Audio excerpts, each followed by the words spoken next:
sejak Nikomang Ayu Ardani mengalami kecelakaan bersama anak dan mertuanya di jembatan Sungai Petanu, Banjarlap 8, Desa Petulu, Kecamatan Ubud Gianyar, sejumlah paranormal berdatangan ke TKP, baik paranormal laki-laki maupun perempuan. Mereka berasal dari Bali, bahkan ada juga dari luar Bali. Video paranormal yang unjuk gigi pun banyak diunggah oleh masyarakat di media sosial. Setelah menghaturkan banten dan sebagainya, mereka mencoba berkomunikasi secara niskala dengan penunggu Sungai Petanu. Tak heran momen itu banyak dijadikan konten YouTube.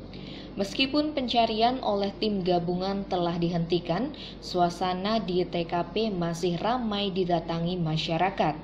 Tidak hanya untuk melihat kondisi tempat korban jatuh, tetapi juga untuk menonton aksi paranormal yang unjuk gigi menerawang keberadaan korban.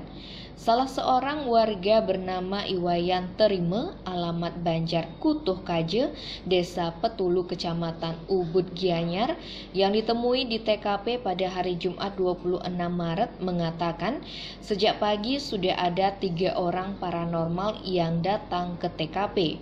Ada yang berjalan mondar-mandir, ada yang lari seolah dapat petunjuk, bahkan ada yang terlihat seperti berkomunikasi dan berdoa di lokasi.